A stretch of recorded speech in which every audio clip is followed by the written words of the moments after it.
Hi friends, చాలా రోజుల తర్వాత నాకైతే బ్రేక్ఫాస్ట్ చేసే ఛాన్స్ వచ్చింది. ఎందుకంటే మార్నింగ్ నాకు అసలు టైం అనేది ఉండదు. నా డ్యూటీ 4:30కి స్టార్ట్ అవుతుంది, కంటిన్యూగా ఉంటుంది. మార్నింగ్ బ్రేక్ఫాస్ట్ చేయలేను నేను. మధ్యాహ్నం డైరెక్ట్గా లంచే చేస్తాను, అది కూడా టైం ఉంటాయి. ఇప్పుడు కువైట్లో నేషనల్ డే హాలిడేస్ నడుస్తున్నాయి. అందువల్ల రోడ్స్ అనేవి చాలా ఫ్రీగా ఉన్నాయి. దానివల్ల నాకు 40 మినిట్స్ టైం అయితే దొరికింది.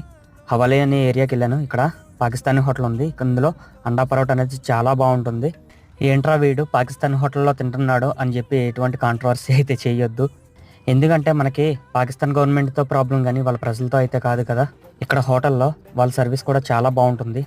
అప్పుడప్పుడు వస్తుంటాను, చాలా బాగుంటాయి. తినేసేసి ఒక ఛాయ్ అయితే తీసుకున్నాను. ఈరోజు సాయంత్రం వరకు పర్లేదు, ఇంకా మధ్యాహ్నం లంచ్ లేకపోయినా కూడా. ప్రైస్ వచ్చి మన మనీలో 140 రూపీస్ అవుతుంది, కానీ 140 రూపీస్కి వర్తే. ఫ్రెండ్స్, నేను యూట్యూబ్లోకి కొత్తగా వచ్చాను, అందుకే నా వీడియోలు కనుక మీకు నచ్చితే లైక్ చేసి సబ్స్క్రైబ్ చేసి నాకు కొంచెం బూస్ట్ అనేది ఇవ్వండి ప్లీజ్.